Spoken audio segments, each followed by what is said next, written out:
Hey everybody, how you doing? And welcome to the Inspiration Podcast with Stan.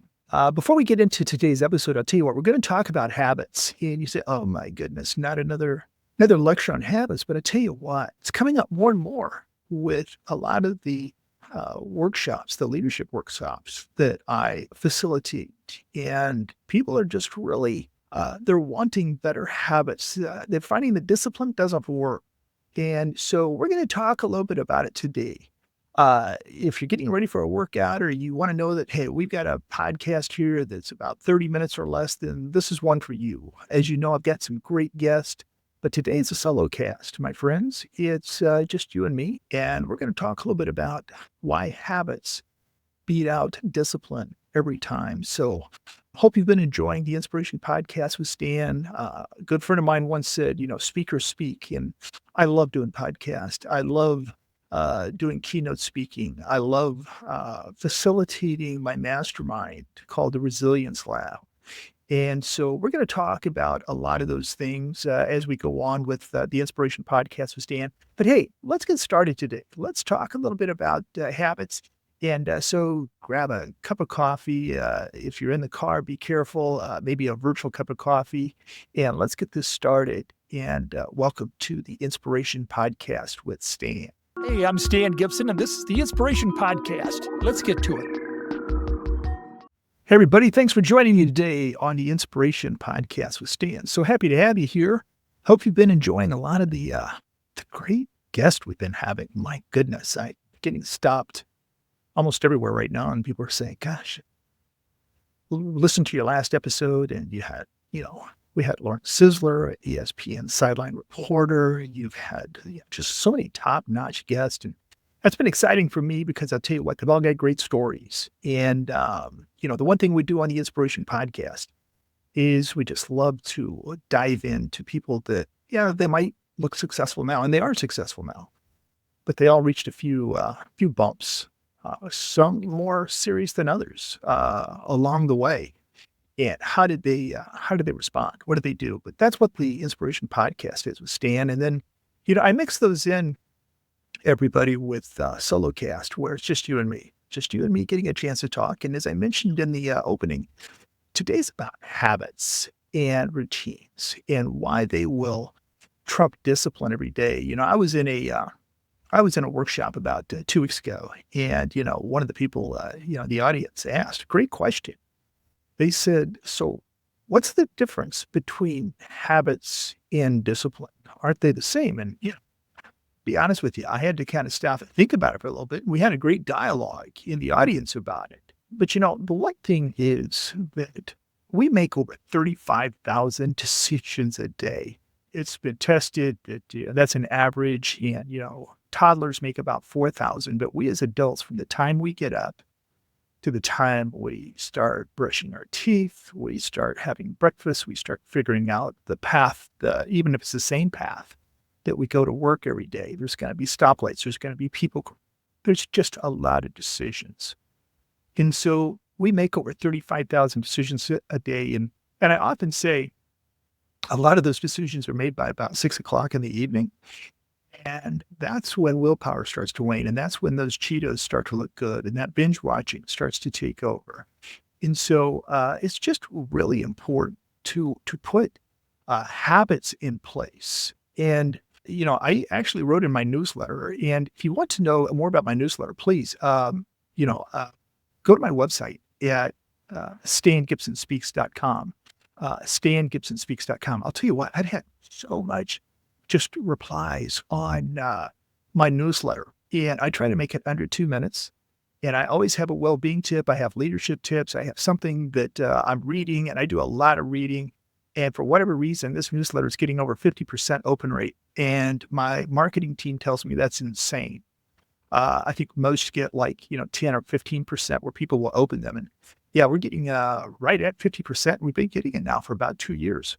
So doing something right. Yeah, I am pivoting and changing up the format a little bit, but please check it out. Just go to my website, and I think we've got a pop up that'll come up, and you can just put in your email address, and won't be anything big. But anyway, I think you'll like it because we talk about things like habits and we talk about, habits and discipline.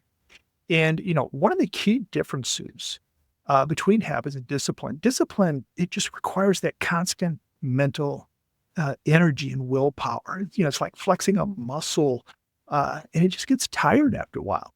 It gets absolutely tired. And on the other hand, habits kind of they're running in the background all the time. They're running, they're not depleting your mental resources, and it frees up energy for bigger decisions and creative work. Somebody in the audience also said, "Well, isn't it like, 21 days to build a new habit?" I said, "Absolutely not."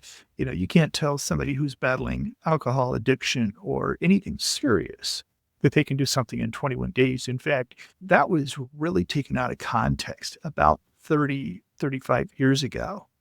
And what happened was one of my all-time favorite books is Psycho-Cybernetics by Maxwell Maltz. And he was a plastic surgeon who realized that he really was healing people once he corrected whatever it was, whether it was a scar, whether it was, some kind of enhancement that they wanted. They were only feeling better if they worked from the inside out and if they, developed better self-image, if they had better habits and routines.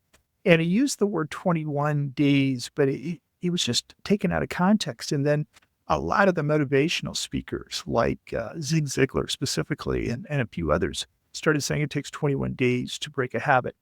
Well, habits, are anywhere from, 21 days to 268 days. They say if you blend those together, it's really about 68 days. So it just depends on the habit to break. But again, habits they'll always, trump the discipline needed. So let's talk a little bit today. I want to talk to you about 4 or 5 things that I think are really important as it talks about why we do habits and how we do habits. The first one I want to mention is start small, my friends. Don't bite off again. We go back. Just don't feel like, you know what, hey, I'm going to do this. Then 3 days later, you break it. You never go back. Start small. Get some wins under your belt. Get some wins under your belt. If you want to meditate, start with one conscious breath. If you want to exercise, just put out your workout clothes. That's a win. Build on it. Build on it, which leads to the other, which is forming new habits over existing ones. So, for example, when I get up in the morning, first thing I do is I make my bed. I think you'll find a lot of, that's pretty normal for a lot of people that if you listen to a lot of podcasts and you listen to a lot of health people, they always say, get a win under your belt first thing when you get up. So making the bed's always mine, but then that leads me to my second habit, which is weighing myself because I want to keep just constant reminders on my weight. And then that one leads me to going down and hitting the coffee button, which was already made the night before. They just habit stack. Once you start to get a rhythm and a cadence, then it all starts to fall into place. But that takes time. That takes time. So don't worry if it isn't happening right away. And then, the other thing too, right off the bat is focus on identity, not just outcomes. I work with a lot of clients on transformational identity. And what that means is we change a mindset. It's not a place we're trying to get to. It's a place we're coming from. So I am the type of person who has, instead of saying, I want to lose weight, I'm someone who takes care of my body. I am someone, I'll tell you one that I've always done. I've always had someone that, I am, and then I always insert 20 years younger than I actually am. I've always wanted to just have that mindset that I am 20 years younger, physically, mentally, everything. And I think I'm still doing very well. I'm in 6 decades of life and, still operating like I was, in 4 decades of life. And so having that mindset of I am the type of person who I embrace is so much more effective. And we can get into the way that it affects the neural pathways in other episodes. We're not going to do it today. But coming from a place of I'm a person who really takes my habits seriously. And I have a great body. I have a whatever. That's very important. So let's kick off. Let's get into some specific things, some specific tactics that I think that really help in setting habits. For one thing is you have the most powerful tool close by for helping you set habits, and that's your phone. Using your phone, using technology is absolutely one of the best ways to go ahead and help you start to build on habits. Little things, just setting gentle reminders. You know what? I want to meditate each day at 2 o'clock. And so I just set a daily reminder every day at 2 o'clock. You can do that on your Apple phone, your Android, your Samsung, whatever you have. They all have built in apps to just set something daily. And, I have mine when it goes off. I even customize the noise. I want it to be a kind of a pick me up song. In fact, I even have those pick me up songs when I set my alarm in the morning, which I rarely wake up to an alarm. But when I do, I want to wake up to something that's jazzy, something that's fun, something that's upbeat. And so using your phone and using daily reminders is really important. Another one that not a lot of people use is location based reminders. Now, if you pulled into the grocery store and all of a sudden you had all of your grocery list pop up, or you go somewhere and you want a location reminder. I'm more familiar with Apple phones, and I know that there's the reminders app within your phone, and you go in there and then you check the box that says location. You just toggle that over, and they pre-plan that when I do this, when I'm in this location, I want to remember to do whatever. So using your location-based reminder is just one other way of using your technology in order to build reminders. When you can make it up, though, when I'm in a certain location, boom, your phone's going to remind you. Don't forget to do this. So that's another one. I would also see that calendar integration. Now, I'm really big on helping clients with their calendars because part of our mastermind, we work with leaders, is about productivity. It's about getting 20 to 30% of your time back through your calendar, through artificial intelligence, and through certain things. But I really believe that blocking time for habits like you would at a meeting, your calendar, it should always be filled out, but also color code. I color code my meetings with clients in a different color, actually green. I just like the color green when I'm with a client. I color code my workout time, my time for taking care of me in a different color. I try not to have too many because it looks like a rainbow. I think when you look at my calendar, but I do try to make sure that it shifts my mindset into a specific habit or a specific activity when I'm, color coding my calendar. Use reoccurring calendar events. If you're going to work out every morning at 6:30, then make sure that it's reoccurring. It's in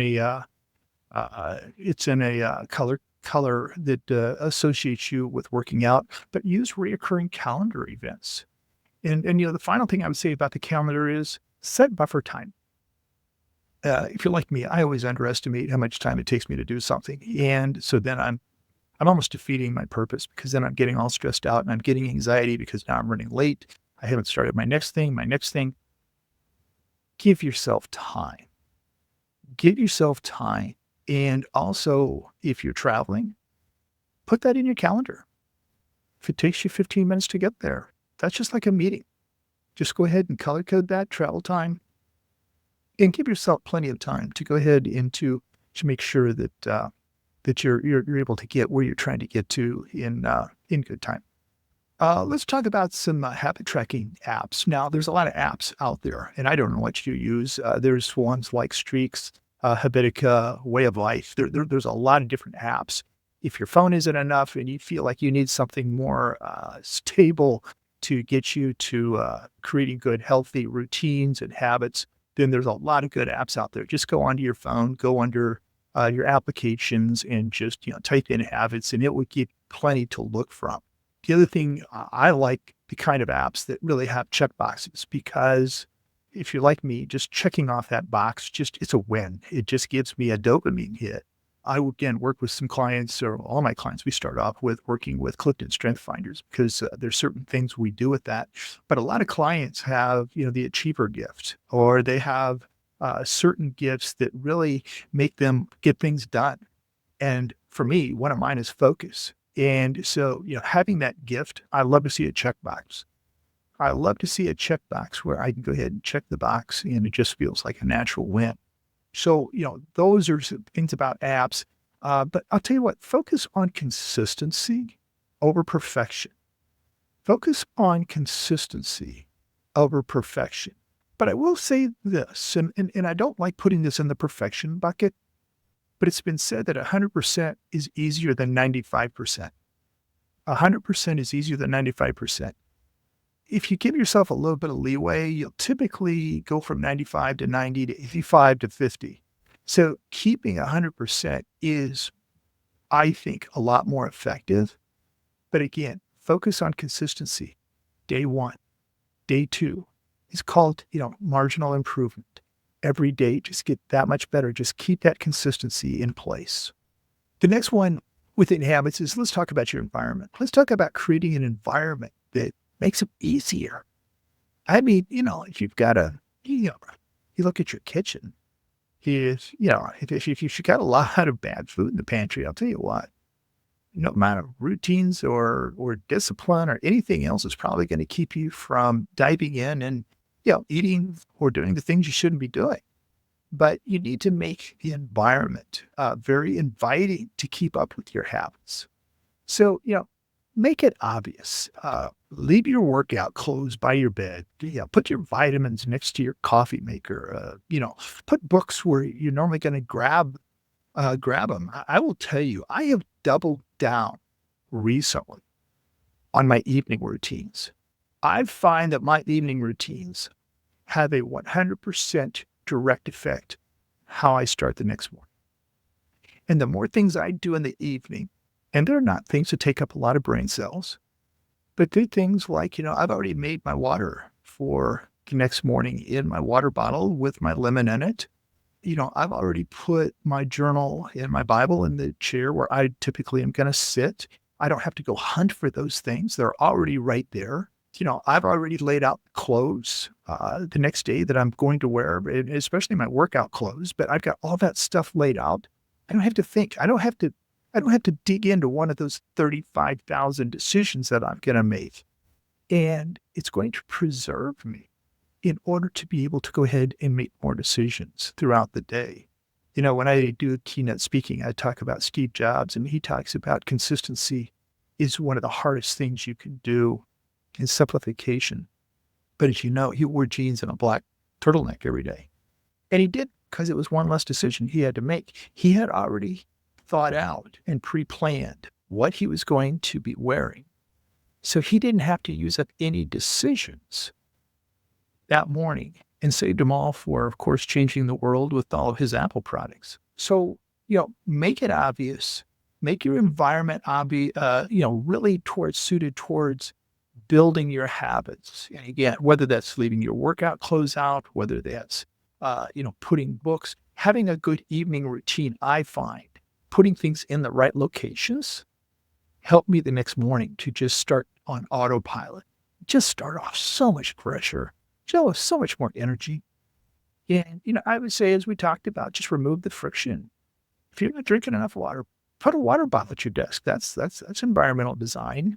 Set up a place where you meditate, permanent, a place where, once like when I'm in this place, I'm in a mindset for meditation. So think about your environment.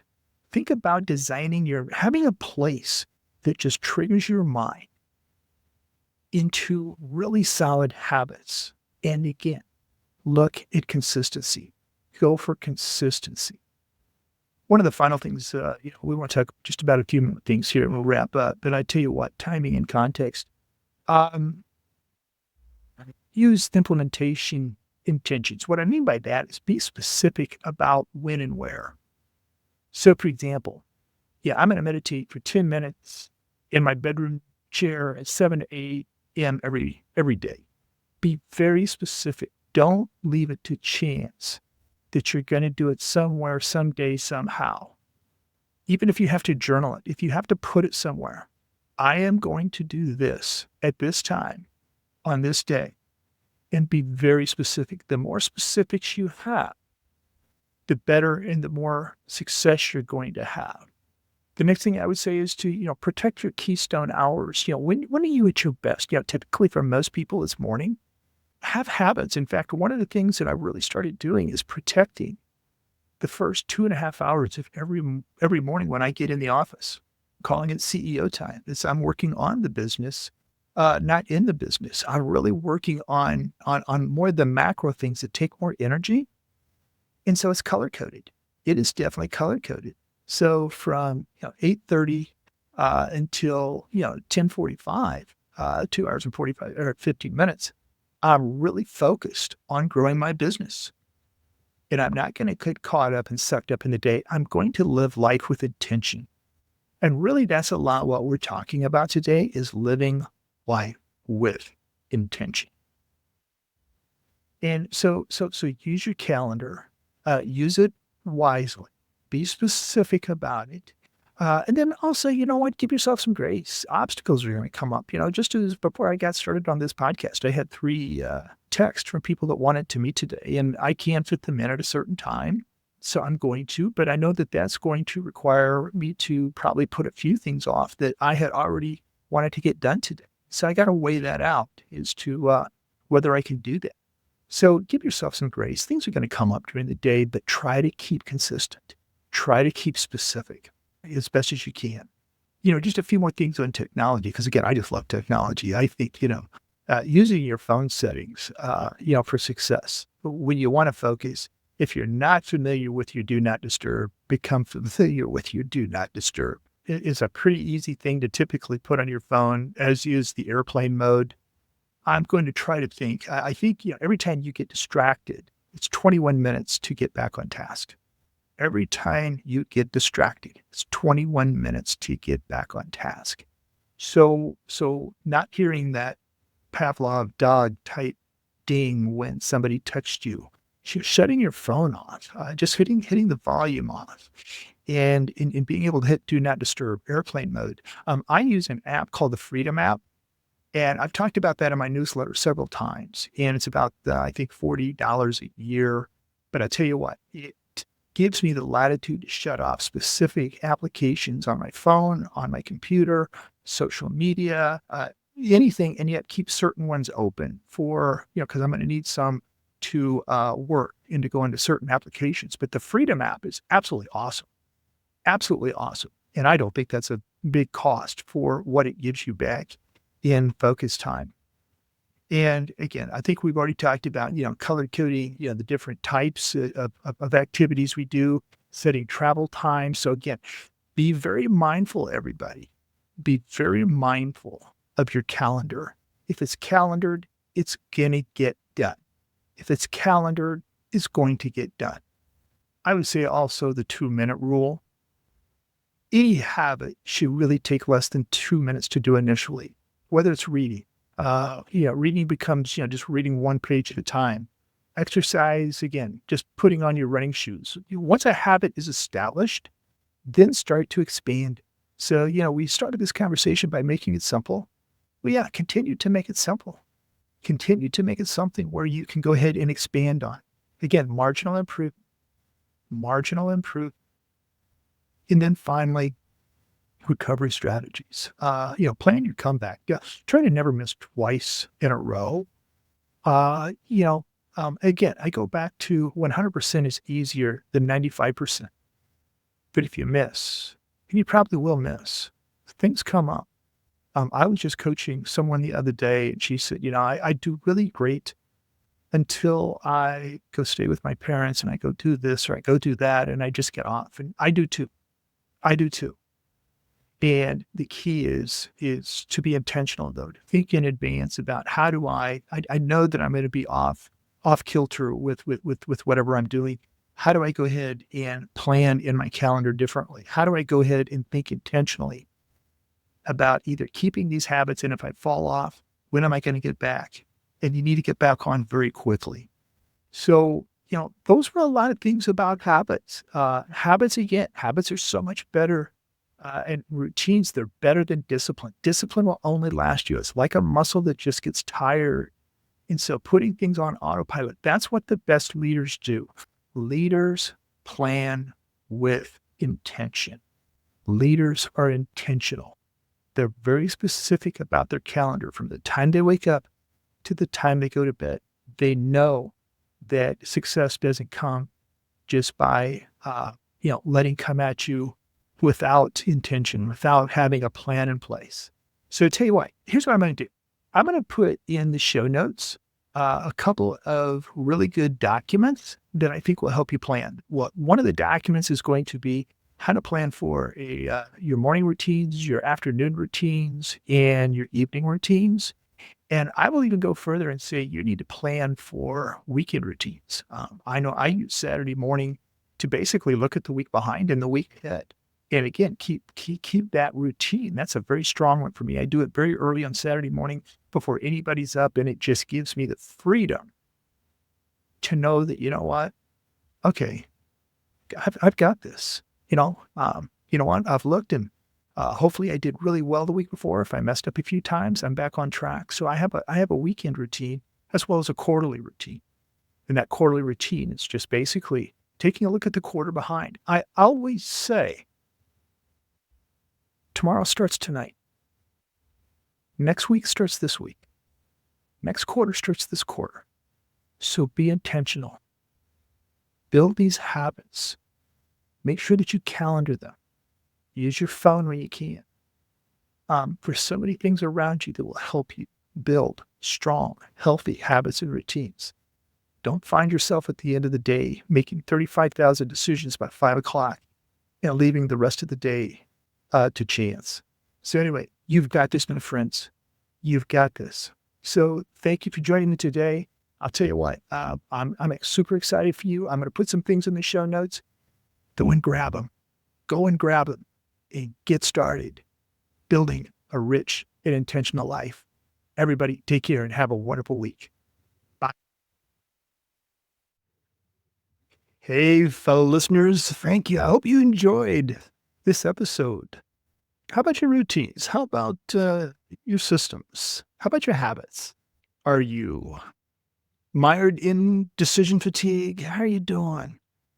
I tell you what, I love to talk about this stuff. I work with some really, really high-powered, I think, executives that move so fast. The only thing limiting them are systems, habits, routines. They're just mired in that decision fatigue. They need a digital detox. So anyway, but I'm doing something really fun right now. And, we're putting together a fantastic mastermind. It's called the Resilience Lab. I can't think of anything more exciting, quite honestly, than while I love putting out a podcast, I love working with clients. But when you surround yourself with 15 other entrepreneurs, executives that have 15 times the connections that either I do, 15 times the wisdom and experience coming across the table where you're able to get wisdom or give wisdom. I love the concept and thought of a mastermind, and we're putting together a very dynamic one. And if you're interested, I really want you to reach out to leadwithstan.com, leadwithstan.com. If you go to that website, all we're going to do is we just want to get your name. We just want to find out if you're interested. We want to find out if this is a fit. I think you're going to find some fantastic things. I think that this could be something that just really opens up a lot of avenues for your ability to scale as a leader, your ability to bring culture, authenticity, and trust. So I'm really excited about it. And again, leadwithstan.com. I'd love for you to go there. If you like today's episode and you liked hearing more and more about routines and systems, and you want to hear more about, how we work with emotional intelligence, and we work with productivity and systems. We work with well-being. We work with leading a legacy. This is going to be a very dynamic, probably a very unique chemistry of leaders. And I think you might just be one of them. Just give me a call. Let's find out if it's a fit or not. But I tell you what, we've got some great episodes coming up, and you're going to hear more and more stuff around this productivity and around well-being. So anyway, if you're loving what you're hearing, stick with us. We got some great episodes coming up. And again, we kind of mix it up with a solo cast here with me or bringing in some really great guests. And my goodness, have we had some great guests. So anyway, hey, I look forward to hearing from you. I look forward, please go out to leadwithstan.com and, let's have a talk, and may you all live a rich and intentional life. Take care. Have a great week. Well, that's it for today, my friends. I hope this conversation sparked something meaningful for you. If it did, share it with someone who could use a little inspiration too. You can find more tools, stories, and coaching to support your journey at stangibsonspeaks.com.